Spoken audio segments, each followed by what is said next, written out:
All right. Got a couple of strange moves for you that the Detroit Lions have made over the last couple of days. And they make complete and total sense to me, but they're also kind of strange. So, one is a player that we lost that I think a lot of people are hoping to bring back. And another one is a player that we signed that has to be kind of one of these, a head scratcher. So let me know, are there any weird things that you think we've done? Here are who we've signed to free agent contracts so far. We've got DJ Reed, Roy Lopez. We just got Tim Patrick right before I started recording this video. Levi Onwuzurike, Kyle Allen, Dan Skipper.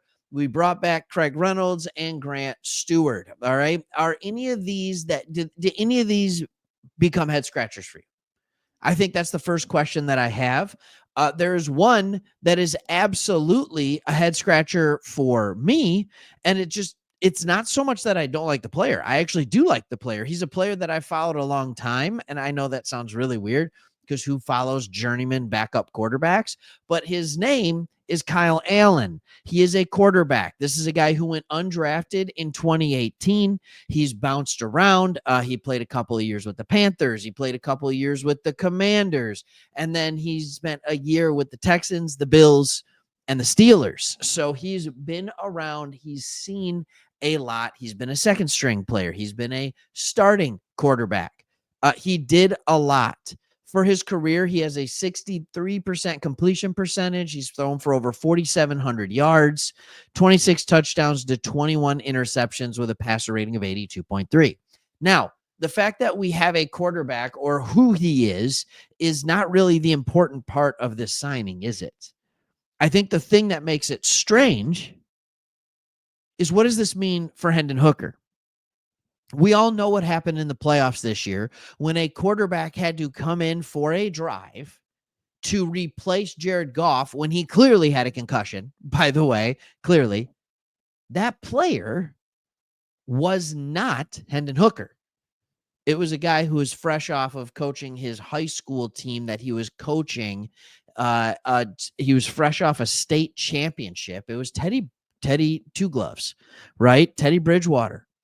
And it was very interesting. And I think the collective Detroit Lions fan community said, what is going on? I think this biggest thing that is strange about this is, what does it mean for Hendon Hooker? And the question that I have for you is, who is our backup quarterback right now? Is it Kyle Allen? Is it Hendon Hooker?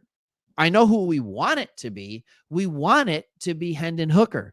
Does this mean that we are going to be trying to trade Hendon Hooker for a third round pick or a second round pick? I don't think you can get a second, right? I really don't. But are we trying to, does it mean that a trade is in the future and he just isn't fitting the offense that we're running and he's not picking it up, but maybe another team wants to take a shot at him because this is a guy who would have been a first round draft pick had he not tore his ACL? Most likely.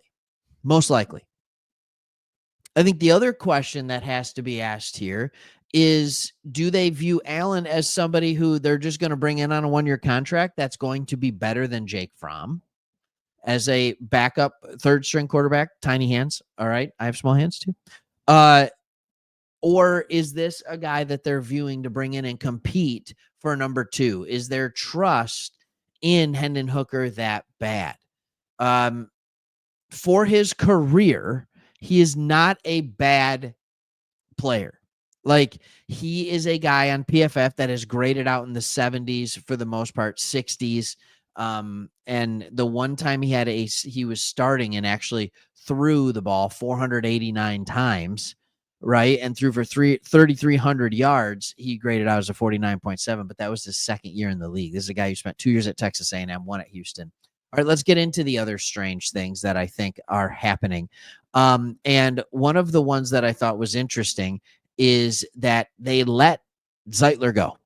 I thought it was at least strange. I think a lot of people thought they'd bring him back. He's 35 years old. He's coming off a Pro Bowl deal. He signed a 1-year, $9 million contract with the Titans. So I think a lot of our fans are thinking to themselves, hey, what gives? Why would we not spend $9 million for Zeitler? We spent, I think, 10 or 11 million on him last year. So why wouldn't we spend $9 million when he's proven to be good? This one, I think a lot of people are telling me is weird. I don't think this is weird. I would not have paid Kevin Zeitler $4 million. And I know some people are going to be like, you're dumb. This is why you're not the GM. And that's okay. I'm not. You're right. Kevin Zeitler is a very good right guard. He is a very good right guard. You know who else is a very good right guard? Graham Glasgow. Graham Glasgow is a good right guard. And he is not a good left guard. I just want to be clear on that. So when we look at Graham Glasgow over the last couple of years, because again, I'm not going to sit here and act like we watch this stuff constantly. Graham Glasgow, when playing primarily right guard, had a 75 blocking grade on PFF. When he played primarily left guard in 2024, it was a 57. Not good. Not good. So, in my opinion, your solution is kind of simple. You move Graham Glasgow back over to right guard. I have another thing that I think they should do. And you put Christian Mahogany in at left guard. Now, Christian Mahogany, I get it. He did not play a ton. He played week 16 against the Chicago Bears at left guard. In that, he had 33 pass blocking snaps and 32 run blocking snaps. He had an average grade of 70.6 at left guard, which was better than Graham Glasgow. In the playoffs, he moved over to right guard. He played 69 snaps against the Washington Commanders, and his run block graded out really well at 91.9, and his overall grade was a 92.2. Overall, for the year, he had a 91.5 rating. Christian Mahogany was an excellent left and right guard in the 2 games that he played last year. I think he did enough to prove to this organization that this is a guard that we can have for the future than the next 3 years. So he is the guy. The question now becomes, who is our right guard? Or is he the right guard? And then I guess who is our left guard?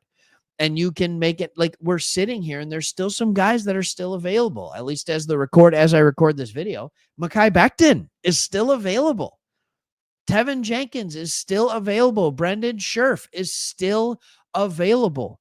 You could go into the draft and you could look at guys like Tyler Booker. I don't know if he's still going to be there. I don't know if he's going to be there out of Alabama, but if he is, great. Zabel, Gray Zabel out of North Dakota State. Like, yeah, tackle, but he can play guard. The thought is that he's going to play guard right away. Donovan Jackson out of Ohio State. These are guys that you can draft. Maybe you feel good with your guard combination as it is, and you're drafting a guy in the 3rd round, the 4th round, the 5th round. Mahogany was 6th, right? And you're drafting a guard for the future. So I think what we're starting to see both in the draft, which will be upcoming, but also in free agency so far, the Detroit Lions are trying to pick up on depth. They're trying to bring and pick up on depth. And so that is the thing. They're making some strange moves, but they're actually not that strange. They're really not. They make sense. All right. And who knows? Chris might talk about it in tomorrow's video, but they did re-sign Tim Patrick also right before I did this. Specifics aren't really there, but it looks like a 1-year, $4 million deal. I think the number is a little weird. I think he's more like a $2.5, $3 million receiver, but who's going to squabble over $1 million? All right. Thanks for watching. See you on the next one.